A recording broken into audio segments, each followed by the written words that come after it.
नाज़रीन अस्सलाम वालेकुम, आप देख रहे हैं सियासत टीवी। कौमी खबरनामे में आप सबके इस्तकबाल है। मैं मोहम्मद सिद्दीक। सबसे पहले सुर्खियों पे एक नज़र डालते हैं। पाकिस्तान जम्मू कश्मीर में दरपर्दा जंग को फ़रोग़ दे रहा है। दरास में कारगिल विजय दिवस के मौके पर मोदी का खिताब, मुंह तोड़ जवाब देने की पाकिस्तान को दी वार्निंग।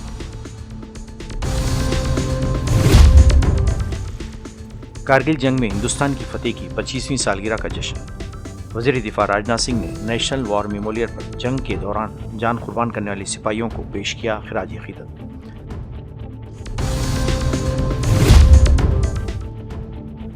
MSP कानून बनाने से हुकूमत का इनकार, किसानों के साथ धोखा, कांग्रेस की कड़ी तनकीद। वज़ीर ज़राअत के ऐलान को किसानों के लिए सियादीन करार दिया।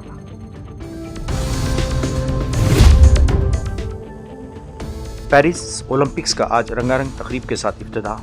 128 साल तारीख में पहली बार दरिया में होगी खिलाड़ियों की परेड।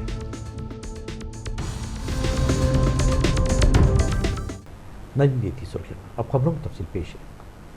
वज़ीर-ए-आज़म नरेंद्र मोदी ने जुमे के रोज़ कहा कि हिंदुस्तान ने पाकिस्तान के तमाम अज़ाइम को माजी में नाकाम बनाया, लेकिन इसके बावजूद भी पड़ोसी मुल्क ने तारीख से कोई सबक हासिल नहीं किया। इन्होंने कहा कि हमारी फ़ौज दहशतगर्दी को पूरी क़ुव्वत के साथ कुचल कर रख देंगी और दुश्मन को दंदान चिकन जवाब देगी। वज़ीर-ए-आज़म द्रास में कारगिल विजय दिवस के मौके पर तकरीब से खिताब कर रहे थे। वज़ीर-ए-आज़म ने कहा कि पाकिस्तान ने अपनी तारीख से आज तक कुछ नहीं सीखा। माजी में पड़ोसी मुल्क के तमाम मंसूबों को नाकाम बनाया गया और मुस्तकबिल में भी भारतीय फ़ौज दुश्मन को मुँह तोड़ जवाब देने की भरपूर सलाहियत रखती है। इन्होंने कहा कि मैं दहशतगर्दों और उनके सरपरस्तों को बता देना चाहता हूँ कि उनके मंसूबे और अज़ाइम को किसी भी सूरत में कामयाब नहीं होने देंगे। साथियों, कारगिल में हमने केवल युद्ध नहीं जीता था, हमने सत्य, संयम और सामर्थ्य का अद्भुत परिचय दिया था। बदले में पाकिस्तान ने फिर एक बार अपना अविश्वासी चेहरा दिखाया। सत्य के सामने असत्य और आतंक की हार हुई। पाकिस्तान ने अतीत में जितने भी दुष्प्रयास किए उसे मुंह की खानी पड़ी है, लेकिन पाकिस्तान ने अपने इतिहास से कुछ नहीं सीखा है। वो आतंकवाद के सहारे, प्रॉक्सी वॉर के सहारे अपने आप को प्रासंगिक बनाए रखने का प्रयास कर रहा है। साथियों, कारगिल में हमने केवल युद्ध नहीं जीता था, हमने सत्य, संयम और सामर्थ्य का अद्भुत परिचय दिया था। आप जानते हैं, भारत उस समय शांति के लिए प्रयास कर रहा था। बदले में पाकिस्तान ने फिर एक बार अपना अविश्वासी चेहरा दिखाया, लेकिन सत्य के सामने असत्य और आतंक की हार हुई। साथियों, पाकिस्तान ने अतीत में जितने भी दुष्प्रयास किए उसे मुंह की खानी पड़ी है, लेकिन पाकिस्तान ने अपने इतिहास से कुछ नहीं सीखा है। वो आतंकवाद के सहारे, प्रॉक्सी वॉर के सहारे अपने आप को प्रासंगिक बनाए रखने का प्रयास कर रहा है। इससे कबल वज़ीर-ए-आज़म ने 1999 की जंग में पाकिस्तान पर हिंदुस्तान की फतेह की 25वीं सालगिरह के मौके पर कारगिल जंग के शहीदों को खिराज अक़ीदत अदा किया। वज़ीर-ए-आज़म ने दरास वॉर मेमोरियल पर फूलों की चादर चढ़ाई और मुल्क की खातिर अपनी जानें निछावर करने वाले मुसल्लह अफवाज के ऑफिसर्स और जवानों को खराज तहसीन पेश किया। याद रखें 26 जुलाई 1999 को हिंदुस्तानी फौज ने लद्दाख के करगिल में 3 माह तक जारी रहने वाली लड़ाई के बाद फतेह का ऐलान किया था। इस जंग में पाकिस्तान पर हिंदुस्तान की फतेह की याद में हर साल आज के दिन को करगिल विजय दिवस के तौर पर मनाया जाता है। इस मौके पर वज़ीर-ए-आज़म ने अग्निवीर के मामले पर कांग्रेस को कड़ी तनकीद का निशाना बना दिया। वज़ीर-ए-आज़म ने कहा कि कांग्रेस ने अपने दौर में फौज के मुतालिबात को नज़रअंदाज किया, लेकिन मौजूदा मरकजी हुकूमत ने इस सिमत में बेहतर काम किया है। अग्निवीर स्कीम पर बात करते हुए वज़ीर-ए-आज़म ने कहा कि इस स्कीम की मुखालिफत करने वाले दरअसल वही लोग हैं जिन्होंने माजी में हज़ारों करोड़ों रुपए दिफाई बजट का घोटाला किया।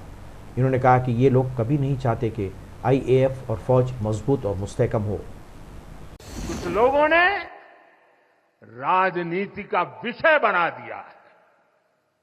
कुछ लोग सेना के इस रिफॉर्म पर भी अपने व्यक्तिगत स्वार्थ में झूठ की राजनीति कर रहे हैं। ये वही लोग हैं जिन्होंने सेनाओं में हजारों करोड़ के घोटाले करके हमारी सेनाओं को कमजोर किया। ये वही लोग हैं जो चाहते थे कि एयरफोर्स को कभी आधुनिक फाइटर जेट न मिल पाए। ये वही लोग हैं जिन्होंने तेजस फाइटर प्लेन को भी डिब्बे में बंद करने की तैयारी कर ली थी। दशकों तक संसद से लेकर अनेक कमेटी तक में सेनाओं को युवा बनाने पर चर्चाएं होती रही है। भारत के सैनिकों की औसत आयु, एवरेज एज, ग्लोबल एवरेज से ज्यादा होना, ये हम सबकी चिंता बढ़ाता रहा है। इसलिए ये विषय बरसों तक अनेक कमिटियों में भी उठा, लेकिन देश की सुरक्षा से जुड़ी इस चुनौती के समाधान की पहले इच्छा शक्ति नहीं दिखाई गई। शायद कुछ लोगों की मानसिकता ही ऐसी थी कि सेना मतलब नेताओं को सलाम करना, परेड करना। हमारे लिए सेना मतलब 140 करोड़ देशवासियों की आस्था। हमारे लिए सेना मतलब 140 करोड़ देशवासियों की शांति की गारंटी। हमारे लिए सेना मतलब देश की सीमाओं को सुरक्षा की गारंटी। जो लोग देश के युवाओं को गुमराह कर रहे हैं, उनका इतिहास साक्षी है कि उन्हें सैनिकों की कोई परवाह नहीं है। ये वही लोग हैं जिन्होंने एक मामूली रकम 500 करोड़ रुपए दिखाकर वन रैंक वन पेंशन पर झूठ बोला था। 500 करोड़। ये हमारी सरकार है जिसने वन रैंक वन पेंशन लागू किया। पूर्व सैनिकों को 1.25 लाख करोड़ रुपए से ज्यादा दिए गए।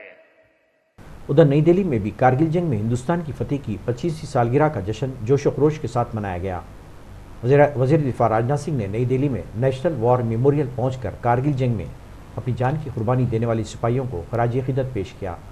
इस मौके पर तीनों मुसल्लह अफवाज के सरबराहान भी राजनाथ सिंह के साथ कौमी जंगी यादगार पर मौजूद थे। उत्तर प्रदेश हुकूमत ने सुप्रीम कोर्ट को बताया कि सावन के महीने में कनौड़ियों की अवामी सलामती, शफाफियत और बाखबर इंतखाब को यकीनी बनाने के लिए तमाम खाने पीने की दुकानों और होटलों के मालिकान और इनके मुलाजिमीन की शिनाख्त ज़ाहिर करने की हिदायत दी गई थी। रियासती हुकूमत ने यह जवाब अदालत उज़्मा की तरफ से 22 जुलाई को association for protection of civil rights और दीगर की तरफ से दायर अर्जी पर जारी नोटिस पर दिया है। अदालत उज़्मा ने पीर के रोज़ दरख्वास्तों पर समाअत करते हुए उत्तर प्रदेश, उत्तराखंड और मध्य प्रदेश की हुकूमतों के जरिए कनौड़ियों के रास्ते पर आने वाले होटलों, दुकानों, खाने पीने की जगहों और ढाबों के मालिकान के नाम जाहिर करने की मुतनाज़ा हिदायत पर अमल दरामद पर रोक लगा दी थी। उधर आम आदमी पार्टी के रुकने राज्यसभा संजय सिंह ने कन्नौड़ यात्रियों के दौरान नेम प्लेट मामले पर बीजेपी हुकूमत को कड़ी तनकीद का निशाना बनाते हुए कहा कि बीजेपी एक बार फिर नफरत की सियासत करने जा रही है। आपने रेहड़ी पटरी वालों को कहा अपने नाम के आगे नेम प्लेट लगाओ, अपने नाम के आगे नेम प्लेट लगाओ। हिंदुओं की मुसलमान, अगर नेम प्लेट लगवाना है तो लगवाइए गले में नेम प्लेट। नीरव मोदी के गले में नेम प्लेट लगवाइए कि 20,000 करोड़ रुपए हिंदुस्तान का वो बाकी है। कोई अपने ढाबे के आगे अगर वाल्मीकि ढाबा लिखेगा तो आप लोग उसके यहाँ खाने नहीं जाओगे। मैं जानता हूं आपकी मानसिकता। आप वो लोग हैं जिन्होंने भारत के तत्कालीन राष्ट्रपति श्री रामनाथ कोविंद जी को प्रभु श्री राम के मंदिर के शिलान्यास में नहीं बुलाया। आप वो लोग हैं जिन्होंने मौजूदा राष्ट्रपति श्रीमती द्रौपदी मुर्मू जी को राम मंदिर के उद्घाटन में नहीं बुलाया। मैं बड़ी विनम्रता पूर्वक आपके माध्यम से पूछना चाहता हूं, क्या इस देश की अर्थव्यवस्था में रेहड़ी पटरी वालों का कोई योगदान नहीं? जो 10 करोड़ रेहड़ी पटरी वाले पूरे देश में हैं, उनका कोई योगदान नहीं है क्या मान्यवर? वो भी सरकार को टैक्स भरते हैं। आपकी सरकार उनको भी फूटी आंख से देखना नहीं चाहती। आपने रेहड़ी पटरी वालों को कहा अपने नाम के आगे नेम प्लेट लगाओ, अपने नाम के आगे नेम प्लेट लगाओ। हिंदुओं की मुसलमान, दलितों के पीछे आदिवासी हो, क्या हो ये बताओ। मैं पूछना चाहता हूं, आपके माध्यम से सरकार के कहना चाहता हूं, मान्यवर अगर नेम प्लेट लगवाना है तो लगवाइए गले में नेम प्लेट। नीरव मोदी के गले में नेम प्लेट लगवाइए कि 20,000 करोड़ रुपए हिंदुस्तान का वो बाकी है। लगवाइए नेम प्लेट। 10,000 करोड़ रुपए विजय माल्या हिंदुस्तान का बाकी है। लगवाइए नेम प्लेट गले में ललित मोदी के कि 3,000 करोड़ रुपए हिंदुस्तान का लूट के भाग गया। लगवाइए नेम प्लेट मान्यवर। मैं कहना चाहता हूं नितिन संदेशरा के कि वो 6,000 करोड़ रुपए हिंदुस्तान का लूट के भाग गया। लगवाइए नेम प्लेट अडानी के कि 2.5 लाख करोड़ रुपए का कर्जा आपने एक आदमी को दे रखा है। लगवाइए नेम प्लेट उन पूंजीपतियों को जिन्होंने हिंदुस्तान की बैंकों को खाली करने का काम किया। मान्यवर कांग्रेस ने कहा कि वजीर ज़राअत शिवराज सिंह चौहान ने पार्लियामेंट में किसानों के लिए कम से कम इमदादी कीमत MSP कानून न बनाने का ऐलान कर दिया है और ये किसानों के साथ मोदी हुकूमत की बड़ी धोखाधड़ी है। कांग्रेस के सीनियर लीडर रणदीप सिंह सरजेवाला ने आज जुमे को पार्लियामेंट हाउस के अहाते में एक प्रेस कॉन्फ्रेंस में कहा कि मोदी हुकूमत किसानों के लिए MSP कानून नहीं बना रही है और मिस्टर चौहान ने इसका वाज़ेह तौर पर पार्लियामेंट में ऐलान किया है। कांग्रेस लीडर ने आज का दिन किसानों के लिए यौम सियाह करार दिया और कहा कि हुकूमत ने किसानों के लिए MSP कानून बनाने से साफ इनकार करके मुल्क की खुराक फराहम करने वालों के साथ धोखा किया है। इन्होंने कहा कि हुकूमत अपने वादे से पीछे हट गई है और जिसने किसानों के साथ नाइंसाफ़ी की है वो आगे नहीं बढ़ सकता। इन्होंने कहा कि कांग्रेस किसानों के हकूक़ के लिए सड़कों से लेकर पार्लियामेंट तक लड़ेगी और उन्हें उनके हकूक़ दिलाएगी। देश के 72 करोड़ किसानों से मोदी सरकार का विश्वासघात आज सदन के पटल पर उजागर हो गया। देश के अन्नदाता की रोटी छीनने का भाजपाई षड्यंत्र आज संसद के पटल पर उजागर हुआ। 700 शहीद किसानों की शहादत को तिरस्कार करने का भाजपाई साजिश और लाखों किसानों की उमंगों को भाजपाई बुलडोजर से कुचलने का भाजपाई रास्ता आज सदन के पटल पर उजागर हो गया, खुल गया। भाजपा की किसान विरोधी मानसिकता की कलई आज सरेआम खुल गई। जब देश के कृषि मंत्री ने जो मंदसौर में किसानों के खून से होली खेलने के लिए ज़्यादा मशहूर हैं बजाय किसान पक्षधर बात करने के, जब उन्होंने सरेआम मोदी सरकार की ओर से देश में किसान MSP की गारंटी का कानून बनाने से इनकार कर दिया। यही नहीं, C2 प्लस 50% पर MSP निर्धारित करने से भी इनकार कर दिया। C2 यानी किसान की इनपुट कॉस्ट, किसान की फैमिली लेबर, किसान की ज़मीन का किराया।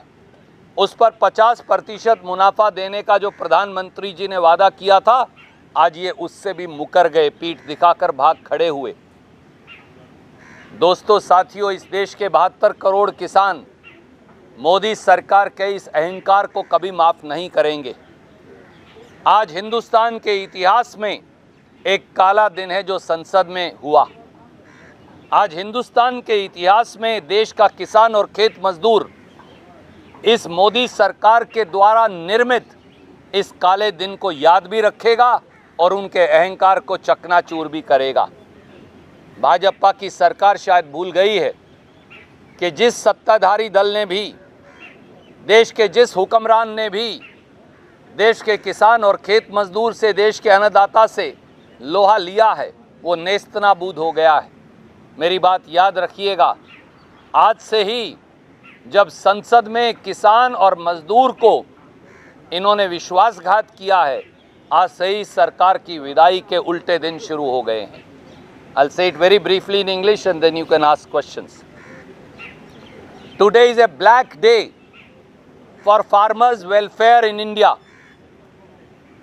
Today, the sinister conspiratorial face of Modi government got exposed as the Agriculture Minister of India refused that they will never frame a law guaranteeing minimum support price to 72 crore farmers and farm laborers of India.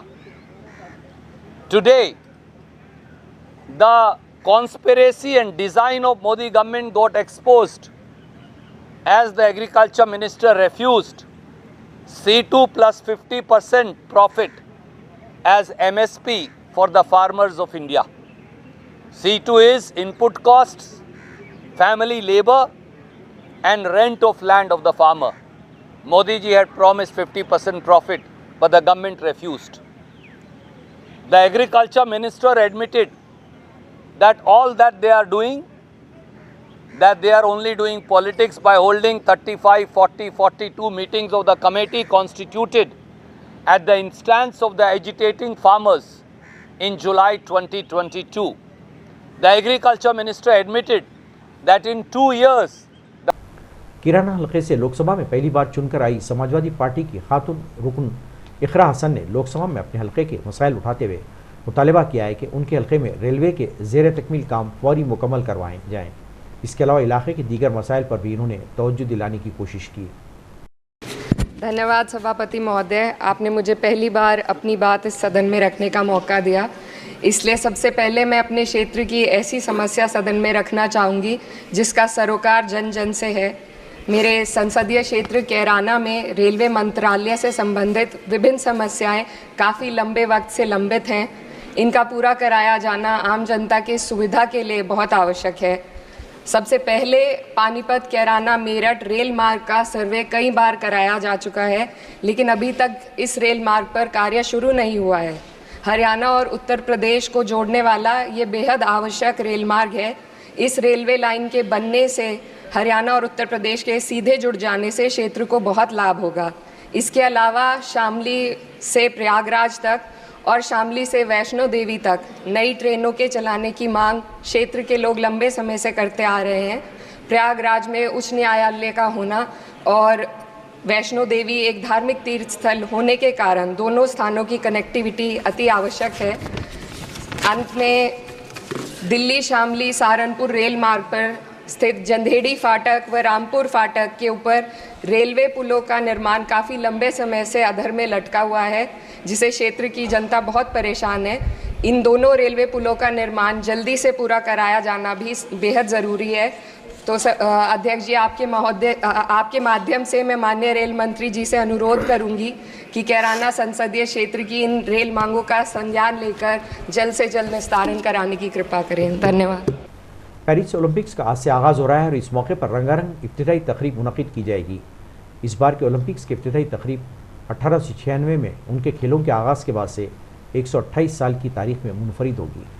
दरअसल Olympic तारीख में पहली मरतबा event की इफ्तिताई तकरीब stadium के बजाय Paris के मरकज़ी इलाके में दरियाए सेन पर मुनक़िद की जाएगी, जिसमें मुख्तलिफ ममालिक के वफूद कश्तियों पर सवार होकर दरियाए सेन में परेड करेंगे। इफ्तिताई तकरीब दरियाए सेन से एफिल टावर के बागात और महलात तक 6 किलोमीटर पर मुहित होगी, जिसमें 100 कश्तियाँ तकरीबन 10,000 एथलीट्स को लिए पेरिस के मशहूर मुकामात के करीब से गुजरेंगी। इफ्तिताई तकरीब में 3,000 से ज़ायद फ़नकार अपने फ़न का जादू जगाएंगे, जबकि तकरीब में पेरिस और फ्रांस की तारीख और सकाफ़त की नुमाइश होगी। सदर इमानुएल मैक्रोन आलमी खेलों को बाज़ाब्ता इब्तिदा करेंगे, जबकि ओलंपिक मिसाल भी रोशन की जाएगी। पेरिस ओलंपिक गेम्स में 32 खेलों के 329 इवेंट्स होंगे। ओलंपिक्स के लिए अब तक 80 लाख से ज़्यादा टिकट फ़रोख्त हो चुके हैं।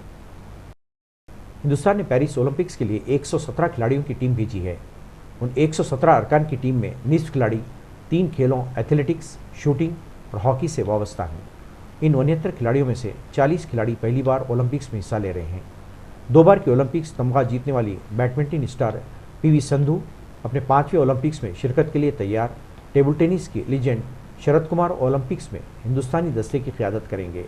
हिंदुस्तान से हिस्सा लेने वाले खिलाड़ी और एथलीट्स अब की बार खासे पुरजोश नजर आए। इन्होंने मुल्क का नाम रोशन करने का अज़म दायर किया है। खिलाड़ियों को उम्मीद है कि अब की बार उन्हें माजी से कहीं ज़्यादा मेडल्स हासिल होंगे। I'm really excited to be racing on Sunday. That's when my race is. I'll be swimming 200 freestyle, and there are a lot of amazing athletes who will also be racing the event. So I'm super excited to see how I can do. I'm just trying to focus on giving my best and seeing how much I can do in this particular time of the season. And I know that this is not my last Olympics, so there's a long way to go. So I'm mostly excited, having fun in the moment. You know, did you imagine when you took up the sport that one day you would be representing India in Olympics, something as huge as Olympics, the biggest sporting extravaganza, 206 countries participating in it? Yeah, I really didn't think I was think to go to the Olympics. Obviously, I did this sport just to have fun, to get some friends and learn it as a life-saving sport, because obviously swimming is not just about looking at going fast, but also to look at saving yourself in case of any particular events. So yes, I didn't think that it was possible to go to Olympics, but I had that determination and my coaches, and I had amazing coaches, friends and family to support me to continue the journey, and that's how I got here. It's an amazing feeling to know that you are now a part of the best athletes in the country and getting to represent in one of the pinnacle of sporting events. So it's an amazing feeling. But I don't think my past self would have even comprehend the fact that I'm even here today. So it is an amazing feeling. I'm quite calm at this point. I still have a couple of days to go. It's definitely exciting to be here, especially in the Olympic Village. It's a dream for every athlete to go to one Olympics, and I'm here and taking part in my second. So it feels great. And yeah, I'm looking forward to racing. So what have you learned from your previous experience? You know, last time you were there, that was the first one. Yeah. First one, you always have that butterflies in your stomach, and also have that thing that anything what will happen, what not will happen. But now the nerves are more calmer and more settled. I mean, again, like I said, it's even last time I didn't really have any nerves. I was quite composed and ready to compete. I think the biggest change is I'm a much more mature swimmer. What that means is I've understood the sport a lot better in the past 2 years, and I've understood myself and my body and how it works a lot better. So I think that's the biggest change from the past 3-4 years. कोशिश करेंगे जैसे आज रहा इससे और ज़्यादा अच्छा आगे करें, क्योंकि अभी बहुत कंपटीशन बचा हुआ है। बिल्कुल, लेकिन आपके परफॉर्मेंस से आप लोग सीधा टॉप लेवल पहुंच के क्वार्टर्स पे सीधा दस्तक देते हैं, तो उस हिसाब से आप देखा जाए तो आपको लगता है कि यहाँ से अब बहुत रियलिस्टिक चांस है एक मेडल का? हाँ, वो तो सब पहले से ही प्रैक्टिस कर रहे हैं और यही सोच रहे हैं कि इस बार मतलब बहुत अच्छा परफॉर्म करके ही जाएंगे, तो वही सोच के चलाएंगे। अगर मैं गलत नहीं हूँ तो वर्ल्ड कप हुआ था पेरिस में 2023 में, उसमें भी इंडिया का परफॉर्मेंस अच्छा रहा था। हाँ जी। नेक्स्ट में खासकर ब्रॉन्ज आया था, तो उस हिसाब से उन चीज़ों को ध्यान में रखते हुए लगता है कि इस जगह पे खेला हुआ है, इस जगह का आइडिया है। हाँ जी, ये भी चीज़ बहुत मैटर करती है। अच्छा, हमेशा हम ये कहते हैं कि आर्चरी एक ऐसा खेल है जो कि विंड का बहुत इंपॉर्टेंट रोल होता है, तो यहाँ के कंडीशंस, यहाँ के वातावरण, विंड, इन सब पे यूज्ड टू हुए हैं आप निशाना हाँ लगा के? हो गए हैं, क्योंकि बहुत टाइम पहले आ गए थे ना पेरिस में, तो वेदर से और रात यहाँ लेट होती है, तो सब चीज़ें सही हो गई हैं। तो अब बस तो अब आगे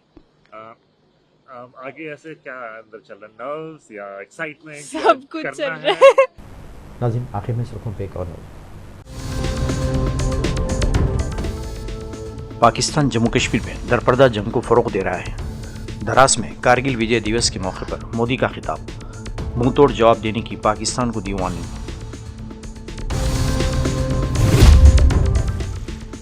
कारगिल जंग में हिंदुस्तान की फतेह की 25वीं सालगिरह का जश्न। वज़ीर दिफा राजनाथ सिंह ने नेशनल वॉर मेमोरियल पर जंग के दौरान जान कुर्बान करने वाले सिपाहियों को पेश किया खिराज अकीदत।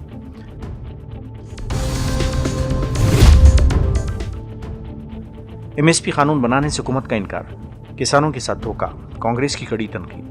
वज़ीर ज़राअत के ऐलान को किसानों के लिए सियादीन करार दिया।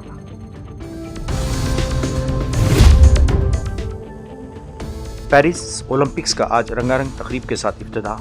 128 साल तारीख में पहली बार दरिया में होगी खिलाड़ियों की परेड।